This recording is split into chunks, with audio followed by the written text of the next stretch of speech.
بسم الله الرحمن الرحيم. الحمد لله رب العالمين.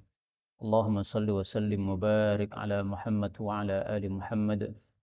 اللهم انفعنا بما علمتنا وعلمنا ما ينفعنا وزدنا علما وبارك لنا في علمنا وارزقنا الإخلاص في القول والعمل كاملا وعلما نافعا لا ينسى وتوفيقا دائما وصحة ويقينا آمين يا رب العالمين. Alhamdulillah kaum muslimin rahimani wa rahimakumullah. Hari ini kita sudah masuk pada tanggal 18 Jumadal Ula 1443. Kita lanjutkan pengajian tafsir Al-Quran satu hari satu halaman. Kita sudah sampai pada halaman 547 yaitu surah Al-Hasyr ayat 10 sampai dengan 16 insyaallah ta'ala. أعوذ بالله السميع العليم من الشيطان الرجيم من همزه ونفخه ونفثه والذين جاءوا من بعدهم يقولون ربنا اغفر لنا ولإخواننا الذين سبقونا بالإيمان ولا تجعل في قلوبنا غلا للذين آمنوا ربنا إنك رؤوف رحيم ألم تر إلى الذين نافقوا يقولون لإخوانهم الذين كفروا من أهل الكتاب لئن أخرجتم لنخرجن معكم ولا نطيع فيكم أحدا أبدا وإن قتلتم لننصرنكم والله يشهد إنهم لكاذبون لئن أخرجوا لا يخرجون معهم ولئن قتلوا لا ينصرونهم ولئن نصروهم ليولن الأدبار ثم لا ينصرون لأنتم أشد رهبة في صدورهم من الله ذلك بأنهم قوم لا يفقهون لا يقاتلونكم جميعا إلا في قرى محصنة أو من وراء جدار باسهم بينهم شديد تحسبهم جميعا وقلوبهم شتى ذلك بأنهم قوم لا يعقلون كمثل الذين من قبلهم قريبا ذاقوا وبال أمرهم ولهم عذاب أليم كمثل الشيطان إذ قال للإنسان اكفر فلما كفر قال إني بريء منك إني أخاف الله رب العالمين. الحمد لله رب العالمين. Allahumma arhamna bil Qur'ani amin. Pada ayat-ayat yang kita baca ini, ada beberapa kata yang bisa dibaca dengan dua bacaan. Yang pertama pada ayat 10, Ra'ufun, ini boleh dibaca pendek, Ra'ufur Rahim.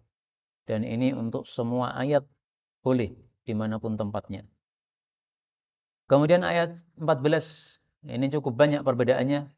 Mewarai judur, boleh dibaca jidar. Perbedaannya mufrad sama jamak.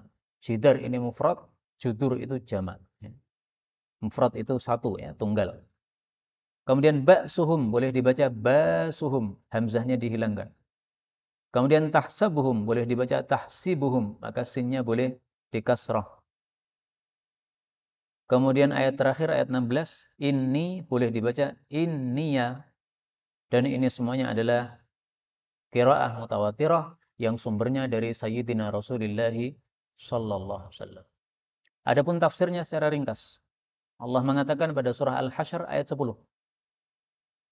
Walladzina, dan orang-orang yang ja'u, mereka datang, mim ba'dihim, setelah mereka, yaquluna, mereka mengatakan, Rabbana, wahai Rabb kami, ighfir lana, ampunilah untuk kami, wali ikhwanina, dan untuk saudara-saudara kami, alladzina, yaitu orang-orang yang sabaquna, mereka telah mendahului kami, bil imani, dengan iman. Wala taj'al, dan janganlah engkau menjadikan fi qulubina, di dalam hati-hati kami, ghillan, kedengkian atau kebencian, lilladzina amanu, bagi orang-orang yang beriman. Rabbana, wahai Rabb kami, innaka, sesungguhnya engkau, ra'ufun, maha pemurah atau pengasih, ya. Rahimun, penyayang. Kaum muslimin rahimakumullah, ayat ini sangat berkaitan erat dengan ayat sebelumnya. Karena di sini Allah mengatakan ja'u min ba'dihim, orang-orang yang datang setelah mereka. Nah, mereka siapa? Kita nggak akan paham mereka siapa kecuali kita melihat ayat sebelumnya. Ternyata pada ayat sebelumnya, ayat 9 dan 10, Allah bicara tentang muhajirin dan ansar. Ayat 8, lil fuqara'il muhajirin, orang-orang muhajir. Ayat 9, walladzina tabawwa'ud dar wal iman, orang-orang ansar. Nah, berarti walladzina ja'u min ba'dihim, orang yang datang setelah mereka, maksudnya setelah muhajirin dan ansar sampai hari kiamat. Berarti kita termasuk yang disebutkan dalam ayat ini. Karena itu ayat ini secara tidak langsung mengajari kita bagaimana doa kita kepada pendahulu kita yang sudah berjasa menyebarkan Islam ini. Coba kalau tidak ada muhajirin, tidak ada ansor, apakah Islam sampai ke Indonesia? Nggak bakal. Allah menyampaikan Islam ke Indonesia dengan perantaraan siapa? Muhajirin dan ansor. Karena Rasulullah waktu itu berdakwah di Mekah tidak diterima oleh orang-orang Mekah. Akhirnya beliau terpaksa pindah ke Madinah. Nah, di Madinah inilah ditolong oleh orang-orang Ansor. Demikian juga setelah itu orang-orang Muhajirin pada hijrah ke Madinah, maka Islam tersebar sampai ke Indonesia. Nah, maka kita punya hutang jasa kepada mereka, Muhajirin dan Ansor. Mereka lah penyebab dengan izin Allah sampainya Islam ke seluruh bumi ini. Maka kita hendaklah mendoakan kebaikan, yaitu mengatakan Rabbana ighfir lana wa li ikhwanina alladzina sabaquna bil iman. Kita minta ampun untuk diri kita sendiri karena kita punya banyak dosa, dan kita minta ampunan untuk orang-orang pendahulu kita. Baik itu muhajirin, baik itu ansor, baik itu siapapun juga yang sudah sabaquna bil iman, mendahului kita dengan keimanan. Misalnya termasuk para wali songo misalnya. Saya nggak ngerti ya sejarah wali songo ini benar atau tidak. Tapi andaikan benar, nah maka berarti mereka yang berjasa menyebarkan Islam di Indonesia ini. Nah, kita jangan mencela wali songo. Anggaplah wali songo punya kekurangan-kekurangan karena dakwahnya tidak sempurna. Jangan melihat kekurangannya. Allah mengajari kepada kita doa seperti ini. Apakah Allah mengajari kita? Walladzina ja'u min ba'dihim yaqulun. Kemudian mencela orang-orang pendahulu kita. Tidak. Tapi justru memintakan ampun untuk para pendahulu kita. Pendahulu kita mereka punya kekurangan-kekurangan dalam berdakwah. Sehingga Islam yang masuk ke Indonesia ini tidak sempurna, ajarannya tidak seperti di masa Nabi SAW. Nah, itu satu kekurangan. Jangan kita melihat kekurangannya. Kita yang sudah mendapatkan kebaikan tersebarnya Islam ini, tinggal kita memperbaiki saja. Ini adalah ajaran dari ayat ini. Kita jangan seperti sebagian orang yang mudah mencela. Mencela sana, mencela sini, mencela wali songo, dan sebagainya. Apakah mereka kurang pekerjaan sehingga mencela orang-orang seperti itu? Nggak perlu mencela orang. Orang kita sendiri punya kekurangan kok. Kita melihat wali songo ada kekurangan, oke. Tapi apakah kita nggak punya kekurangan? Sama kan? Kita juga punya kekurangan. Nah, kalau kita tidak suka kekurangan kita dibicarakan orang, kenapa kita membicarakan kekurangan orang lain? Cukup kita melakukan ayat ini, kita doakan ampunan untuk pendahulu kita, dan kita perbaiki yang salah, selesai. Kita ambil beberapa faedah dari ayat ini. Faedah yang pertama, Allah Subhanahu wa taala menyebutkan alladzina sabaquna bil iman. Orang-orang yang telah mendahului melakukan iman kepada Allah Subhanahu wa taala. Ini menunjukkan bahwa mendahului dalam bab kebaikan itu terpuji. Sehingga berhak mendapatkan doa dari orang-orang setelah mereka. Karena itu para ulama mengatakan, ya, al khairu lil mubtadi wa in ahsanal muqtadi, atau al-fadlu, ya. Al-fadlu, keutamaan itu lil mubtadi, bagi yang memulai. wa in ahsanal muqtadi, meskipun pengikutnya lebih baik. Siapa yang memulai dakwah di kampung Losari ini? Nah, itu al-fadlu lahum. Itu keutamaan untuk mereka. Meskipun generasi setelahnya mungkin lebih baik lagi, mungkin. Mungkin setelah kita mati nanti muncul generasi yang lebih baik lagi dalam masalah Islamnya, dalam masalah dakwahnya. Tapi yang memulai pertama kali dakwah di sini yang punya kelebihan. Kenapa? Dulu di sini mungkin kampungnya tidak paham Islam, yang sholat sedikit mungkin. Nah, sekarang sudah ada pengajian di masjid seperti ini, sudah banyak yang bisa baca Quran. Al-fadlu lil muqtadi. Keutamaan tetap dimiliki oleh orang yang memulai. Maka Islam mengajari kita menghargai para pendahulu kita, sesepuh kita, dihargai. Kenapa? Mereka punya fadl, mereka punya kelebihan. Faedah berikutnya, Allah mengajari kita wala taj'al fi qulubina ghil. Kita berdoa kepada Allah supaya hati kita tidak berisi kedengkian atau kebencian kepada sesama muslim. Jadi ini dua penyakit yang tidak boleh ada dalam hati kita. Benci sesama muslim, jangan. Dengki sesama muslim, jangan. Bagaimana kalau kita tidak benci, tidak dengki, tapi ada orang membenci kita? Tidak usah dilayani. Katakan kepada mereka, Anda bukan musuh saya. Musuh saya adalah orang kafir. Selesai. Tidak usah dilayani. Karena Rasulullah SAW sudah menasihati kita, dabba ilaikum da'ul umam. Merembet kepada kalian penyakit umat-umat terdahulu, yaitu dengki dan saling benci. Kemudian Nabi menegaskan, hiyal haliqah. Sifat itu adalah haliqah, yaitu haliqatuddin. Itu bisa menggundul habis agamamu. Jadi sifat dengki itu bisa menghabisi kebaikan-kebaikan kita. Benci kepada sama muslim itu bisa menghabisi kebaikan-kebaikan kita. Na'udzubillah. Kemudian Nabi mengatakan, demi zat yang jiwa Muhammad ada di tangannya, kalian tidak akan masuk jannah sampai beriman. Tidak akan beriman sampai saling cinta sesama muslim. Maukah saya beritahu kepada kalian sesuatu yang kalau kalian lakukan pasti kalian saling cinta? Sebarkan salam di antara kalian. Hadis riwayat Tirmidzi sahih. Nah, jadi kita disuruh mengucapkan salam kepada sesama muslim. Kita sudah salam, dia masih benci, tidak mau jawab kepada kita. Urusan dia sama Allah. Yang penting kita sudah apa? Salam. Dia nggak mau jawab salam, urusan dia sama Allah. Bukan urusan kita. Kemudian Allah mengatakan ayat 11, alam tara, belumkah engkau melihat ilal ladzina, kepada orang-orang yang nafaku, mereka munafik. Yaquluna, mereka berkata li ikhwanihim, kepada saudara-saudara mereka, alladzina kafaru, yaitu orang-orang kafir, min ahlil kitabi, dari kalangan ahli kitab. Apa katanya? La in ukhrijtum, sungguh jika kalian diusir, lanakhrujanna, sungguh betul-betul kami akan keluar ma'akum, bersama kalian.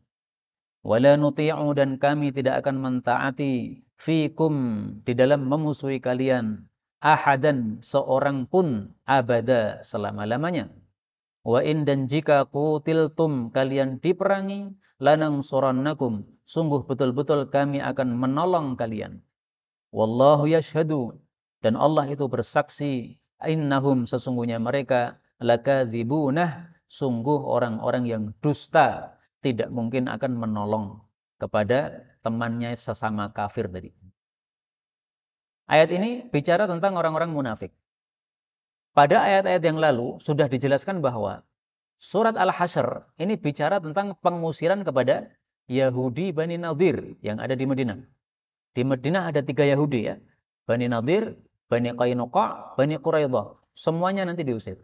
Nah, kasus ini dalam surah Al-Hasyr, ini kasus pengusiran Bani Nadir. Nah, ketika Bani Nadir sebelum diusir, apa yang mereka ucapkan apa yang diucapkan oleh orang-orang munafik kepada Bani Nadir? Mereka mengatakan, kalau kalian diusir dari Madinah, kami juga akan keluar bersama kalian dari Madinah. Kami tidak akan mentaati siapapun yang memusuhi kalian. Kalau kalian diperangi Muhammad, kami akan bantu nanti. Nah, ucapan para munafik ini oleh Allah Subhanahu wa taala dimunculkan dalam Quran supaya umat Islam semuanya tahu. Ternyata munafik itu musuh dalam selimut. Mereka hidup bersama umat Islam di Madinah. Tapi ternyata mereka kalau ketemu Yahudi ini, mereka membisikkan atau mengucapkan kata-kata busuk seperti ini. Nah, maka ayat ini termasuk ayat-ayat yang membuka aibnya orang-orang munafik. Dan betapa banyak dalam Quran ini membuka aibnya orang-orang munafik. Terutama dalam surah At-Taubah. Sampai-sampai surah At-Taubah itu disebut surah fadhihah. Surah yang membuka aibnya orang-orang munafik. Nah, ini termasuk yang membuka aibnya orang munafik. Allah katakan, wallahu yashhadu innahum lakadzibun. Mereka hanya dusta saja. Ternyata betul kan? Kata Allah mereka dusta. Begitu Bani Nadir diusir, apakah orang-orang munafik ikut keluar dari Madinah? Tidak sama sekali. Ketika Nabi Muhammad SAW memerangi Bani Nadir, apakah mereka mau menolong Bani Nadir? Tidak sama sekali. Nah, karena itu kita disuruh ambil pelajaran dari ayat ini, hati-hati dengan orang munafik. Munafik itu ucapannya tidak bisa dipegangi sama sekali. Ucapannya dusta, tukang dusta. Dan ini sekaligus sebagai nasihat untuk kita secara tidak langsung, kita jangan suka berdusta. Karena kalau kita dusta, berarti kita mirip dengan orang-orang munafik. Man tasyabbaha biqaumin fahuwa minhum. Siapa menyerupai mereka, termasuk siapa menyerupai suatu kaum, termasuk mereka. Kita ambil beberapa faedah. Faedah yang pertama. Nafaku artinya munafik. Munafik itu maksudnya apa? Maksudnya adalah menampakkan Islam tetapi menyembunyikan kekafiran. Jadi dalam hatinya ini seandainya dibelah, itu isinya kafir, nggak ada iman. Tidak percaya bahwa Allah ada, tidak percaya bahwa surga ada, tidak percaya bahwa neraka ada. Sehingga wajar kalau perbuatannya kurang ajar seperti yang disebutkan dalam ayat ini.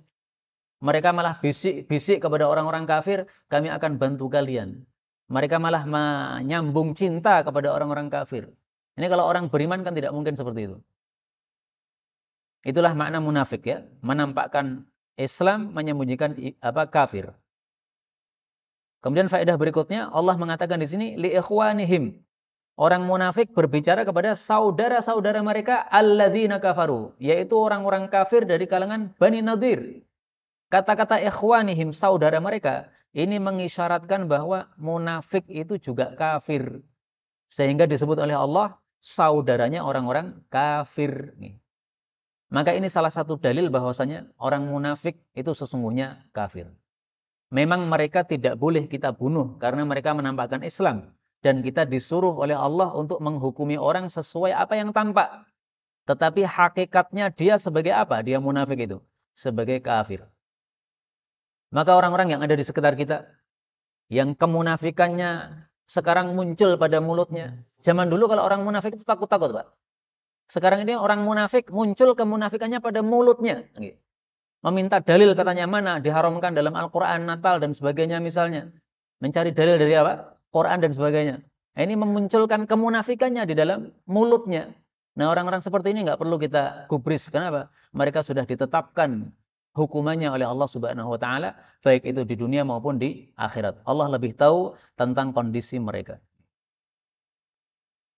Kemudian pada ayat berikutnya Allah mengatakan lain sungguh jika ukhriju mereka diusir la yakhrujuna mereka tidak akan keluar ma'ahum bersama mereka wala in qutilu dan sungguh jika mereka diperangi la yansurunahum mereka tidak akan menolong mereka wala in nasaruhum dan sungguh jika mereka menolong mereka la yuwallunna sungguh betul-betul mereka akan lari al-adbara ke belakang.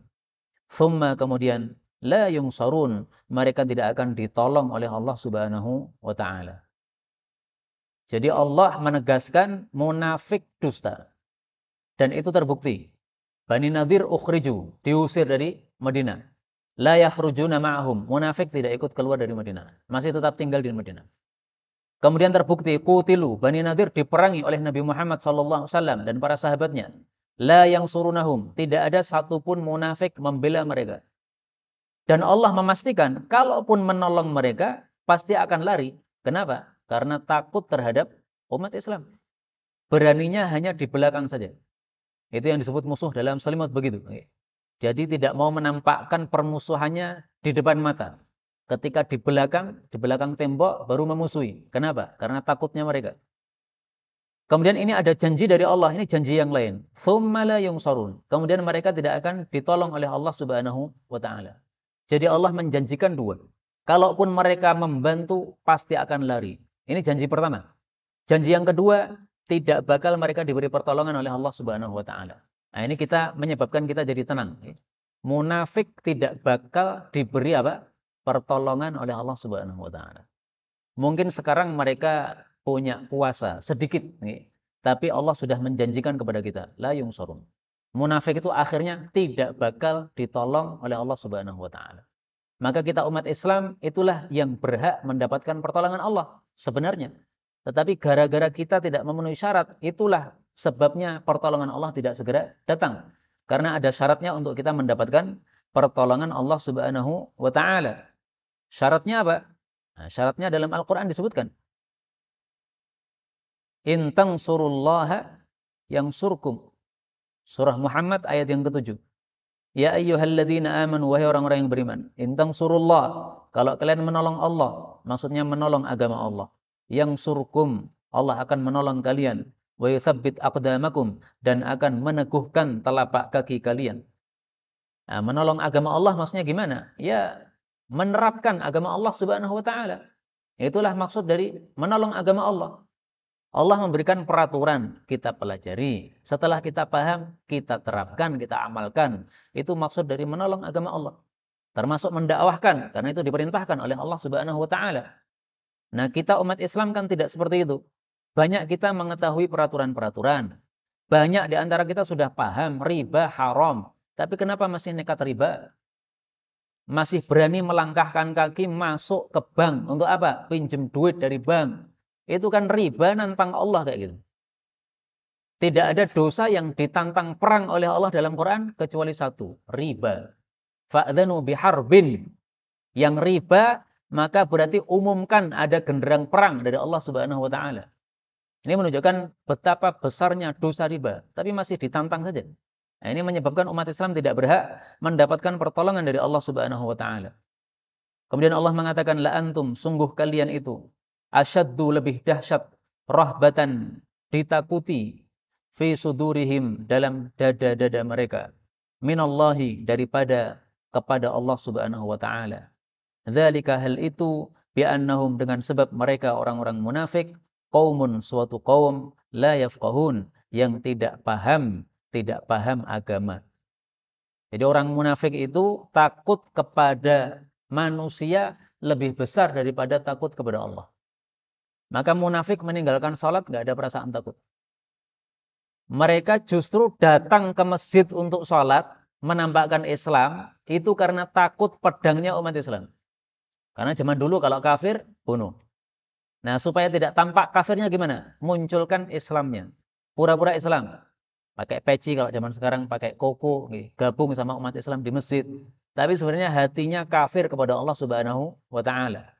Nah, maka mereka lebih takut kepada manusia daripada kepada Allah. Ini sifatnya orang-orang munafik. Maka kita ambil pelajaran, berarti kita umat Islam harus lebih takut kepada Allah daripada kepada manusia. Dan ini tidak hanya sekedar teori, tapi harus diterapkan. Misalkan kita takut kepada Allah Subhanahu wa taala, tidak berani kita nutup masjid dari Jumatan. Disuruh orang untuk nutup, katanya Covid merajalela nanti kalau Jumatannya masih dibuka. Nih dulu ketika masa Covid nih, alhamdulillah sekarang katanya sudah berakhir. Nah, pada masa tersebut kalau kita berani nutup masjid, berarti lebih takut kepada manusia daripada kepada Allah. Tapi alhamdulillah kita diberi taufik oleh Allah Subhanahu wa taala, tidak peduli ucapan manusia. Jumatan ditutup enggak bisa, ini perintah Allah Subhanahu wa taala. Kamu siapa nyuruh masjid ditutup? Kamu siapa? Ini masjid miliknya Allah Subhanahu wa taala. Allah punya aturan. Aturannya Allah di atas aturannya seluruh manusia. Nah, alhamdulillah kita masih diberi taufik oleh Allah Subhanahu wa taala pada masa tersebut. Kemudian Allah mengatakan la yuqatilunakum, mereka tidak memerangi kalian jami'an semuanya. Illa, kecuali fi qura, pada desa-desa muhassanatin, yang terbentengi, yang diberi benteng. Atau miwarai, dari belakang jidar, tembok. Kalau judur, tembok-tembok. Basuhum, permusuhan mereka. Bainahum, di antara mereka. Syadidun, dahsyat. Tahsibuhum, engkau mengira mereka. Jami'an, bersama-sama. Padahal wa qulubuhum, padahal hati-hati mereka syatta, berbeda-beda, berpecah belah. Dzalika, hal itu, bi'annahum, dengan sebab mereka qaumun, suatu kaum, la ya'qilun, yang tidak berakal.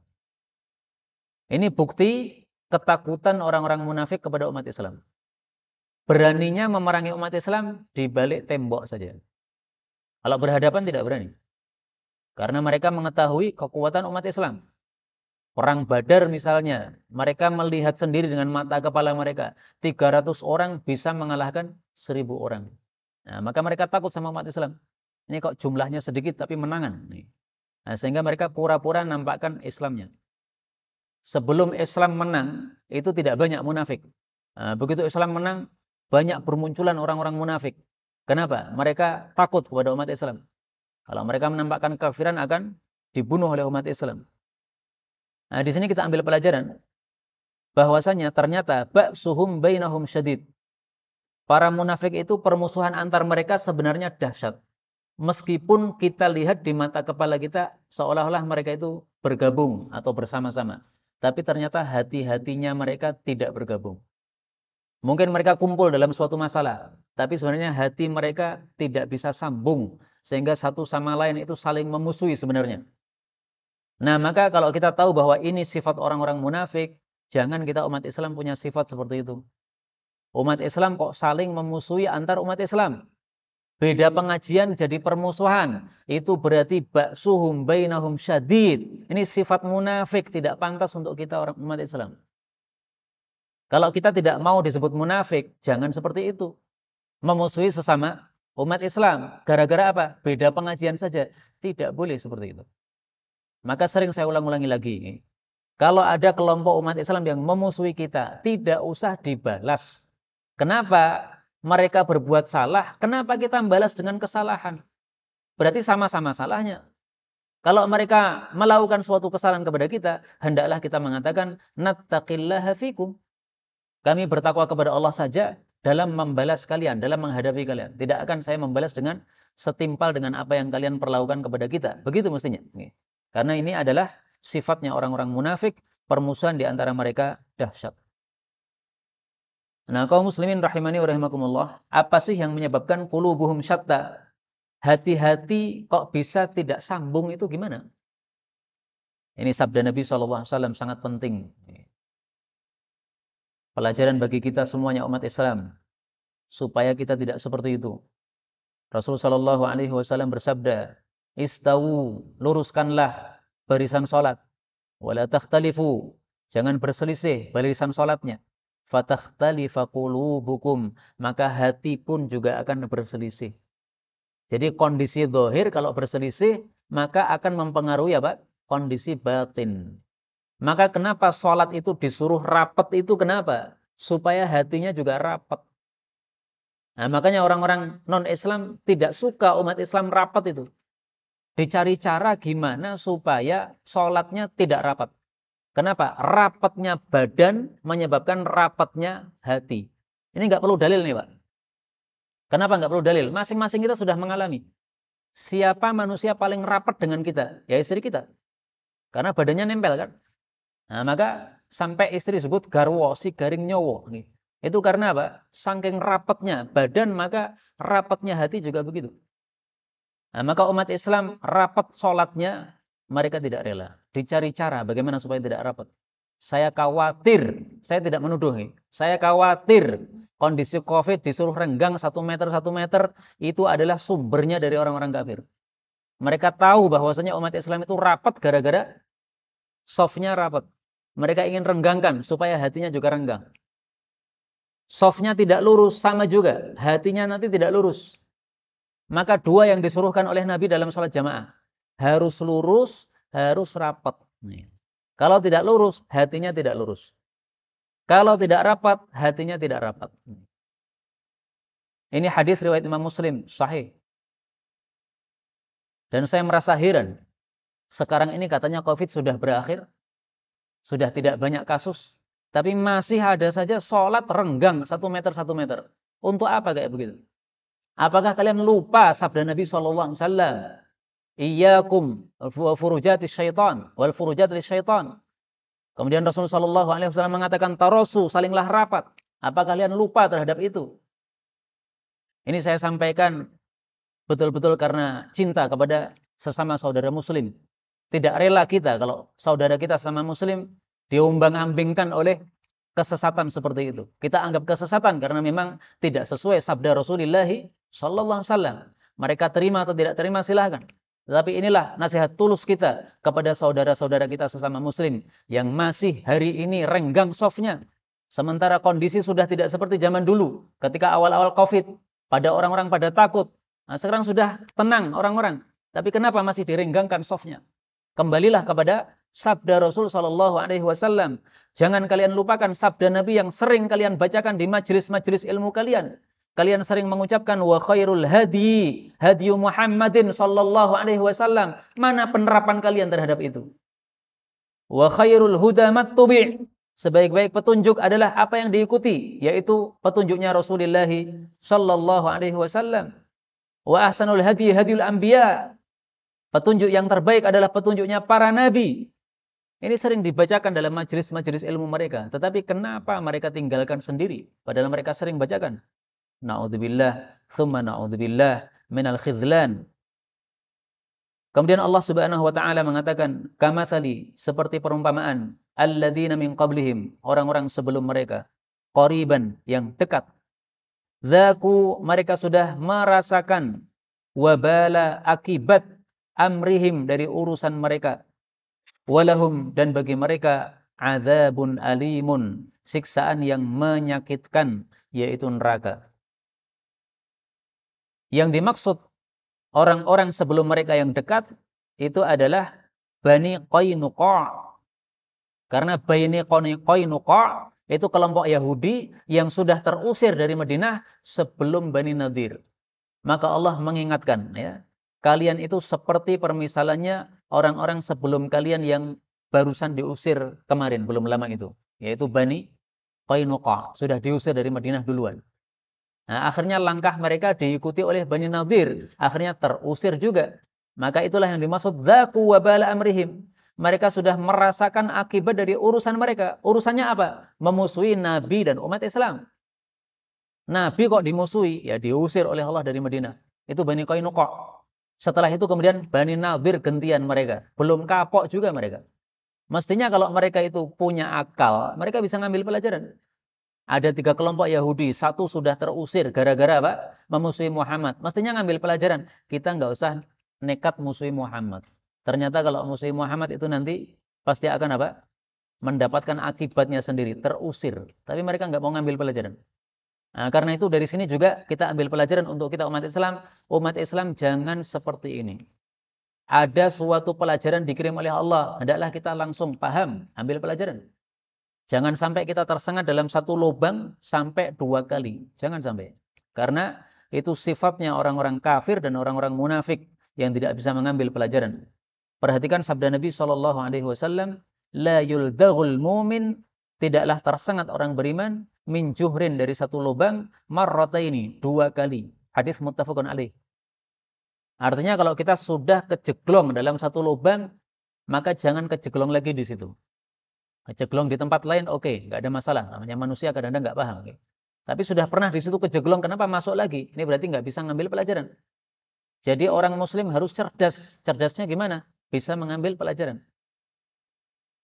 Kemudian Allah Subhanahu Wa Taala mengatakan, kamatsali, seperti perumpamaan asyaitanu, setan. Idz qala, ketika dia mengatakan lil insan, kepada manusia, ukfur, kafirlah kamu. Falamma kafara, maka tatkala manusia sudah kafir, qala, setan mengatakan, ini sesungguhnya saya bariun, berlepas diri, minka, dari kamu. Inni, sesungguhnya saya, akhafullaha, saya juga takut kepada Allah, Rabbal alamin, Rabb seluruh alam. Jadi orang-orang munafik bersama dengan orang-orang kafir Yahudi itu mirip setan yang mengatakan kepada manusia, silahkan kamu kafir, nanti saya bantu supaya mendapatkan keberuntungan. Tapi setelah betul-betul kafir, akhirnya ditinggal. Sama dengan orang-orang munafik tadi. Mengatakan kepada Yahudi, silahkan musuhi Muhammad. Nggak apa-apa, nanti kita bantu. Tapi setelah betul-betul memusuhi Nabi Muhammad SAW, kemudian terusir dari Madinah, mereka diam saja berlepas diri. Nah, maka di sini Allah serupakan orang-orang munafik seperti apa? Setan. Keburukan mereka seperti setan. Nah, untuk orang beriman, jangan sampai kita mau diserupakan dengan setan. Diserupakan dengan keburukan, jangan mau. Karena sabda Nabi SAW, "Laisa lana mathalus saw." Tidak pantas bagi kita umat Islam memiliki permisalan yang buruk. Ada permisalan yang buruk, jangan sampai mau. Contohnya apa? Al-a'id fi hibatihi. Orang yang mengambil kembali sesuatu yang sudah dia berikan. Kal kalbi ya'udu fi qai'ih. Itu seperti anjing kembali memakan muntahannya. Nah, ini perumpamaan yang buruk. Jangan ditiru. Sudah memberi sesuatu kepada orang, kemudian orang itu memusuhi kita. Jangan diungkit-ungkit, jangan diambil lagi. Itu karena permisalannya seperti anjing makan muntahannya sendiri. Nah, permisalan yang buruk tidak pantas untuk kita umat Islam. Termasuk mohon maaf, makan, minum dengan tangan kiri, ini diserupakan oleh Nabi dengan setan. Maka kita yang ngaji seperti ini tidak pantas makan, minum tangan kiri. Ini disiapkan minuman, gitu. Alhamdulillah bisa kita minum. Bismillah. Jangan lupa satu bismillah. Yang kedua, pakai tangan kanan minumnya. Sampai akhir pakai tangan kanan, gitu. Makan, minum pakai tangan kanan. Jangan mengikuti pendapat orang yang mengatakan boleh tangan kiri, yang penting dua-duanya terpakai. Jadi satu sendok, satu garpu begini dua-duanya terpakai. Enggak ada hadisnya yang sahih itu. Itu adanya hadis yang dhaif. Jadi sebagian orang berpendapat boleh kalau makan bakwan tangan kanan kemudian lomboknya pakai tangan kiri. Nah, itu hadisnya dhaif, tidak sahih. Riwayat Tabarani, tidak usah dipakai. Kita pakai hadis yang sahih saja. Rasulullah sallallahu alaihi wasallam bersabda, "Inna syaitana ya'kulu bishimalihi. Idza akala ahadukum falyakul biyaminih." Seseorang makan hendaklah makan dengan tangan kanan. Idza syariba falyashrab biyaminih. Minum juga dengan tangan kanannya, bukan dengan tangan kirinya. Fa inna syaitan, karena setan, ya'kulu bishimalihi, makannya tangan kiri, yashrabu bishimalihi, minumnya tangan kiri. Hadis riwayat Muslim. Ini saya sampaikan kenapa? Karena saya masih kadang-kadang melihat umat Islam tapi makan minum tangan kiri. Ngopi pagi-pagi pada subuh tangan kiri. Padahal tadi sholat subuh. Berarti kan umat Islam itu kan. Dan dia termasuk umat Islam yang baik. Wong subuh aja sholat jamaah ke masjid. Tapi habis itu pulang buat kopi minumnya tangan kiri. Saya juga geleng-geleng. Ini jenis paham atau tidak Pak ini? Ikut ngaji atau tidak? Kalau ikut ngaji apakah ngantuk atau gimana ini maksudnya ini? Kok tidak paham bahwasanya makan minum tidak boleh pakai tangan kiri? Mungkin ada orang yang mengatakan, itu kan tidak haram, itu kan makruh saja. Baik, anggaplah betul itu makruh. Karena saya jujur memang, para ulama berselisih pendapat. Ada yang mengatakan minum, makan tangan kiri itu, ada yang mengatakan haram, mazhab Hambali. Ada yang mengatakan apa? Makruh, mazhab Syafi'i. Anggaplah betul itu makruh. Tapi apakah kita mau diserupakan dengan setan? Setan makan minumnya dengan tangan kiri. Kita serupa setan, apa kita mau? Sementara Rasulullah SAW bersabda tadi, "Laisa lana mathalus saw." Tidak pantas kita umat Islam menyerupai, mempunyai permisalan yang buruk.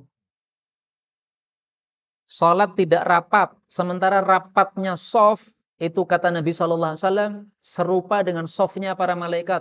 Apa kita tidak senang shafnya kita serupa dengan malaikat? Justru kalau renggang itu, setan itu bisa berkeliaran di situ. Apakah kita mau diserupakan dengan setan atau berteman dengan setan gara-gara soft yang tidak rapat tadi? Nah, ini adalah satu nasihat untuk kita masing-masing sehingga kita bisa memperbaiki diri untuk perkara-perkara yang kita belum memperbaiki diri dalamnya. Wallahu ta'ala alam bissawab. Sebagai penutup, dalam ayat 16 ini, Ibnu Katsir mengatakan, "Dzakara ba'duhum hahuna qissah." Sebagian ulama tafsir menyebutkan dalam tafsir ayat ini satu kisah tentang salah satu ahli ibadah di kalangan Bani Israel. Biasa disebut Persis itu. Dia sudah ibadah 60 tahun. Tapi kemudian setan mengganggu dia. Akhirnya dia menghamili seorang wanita, zina. Setelah itu dia membunuhnya. Setelah dia membunuhnya, akhirnya setan membisiki, Kalau kamu pengen selamat, karena orang-orang sudah tahu kamu menghamili dia, kamu membunuh dia, maka kamu taatlah kepada saya akan selamatkan kamu.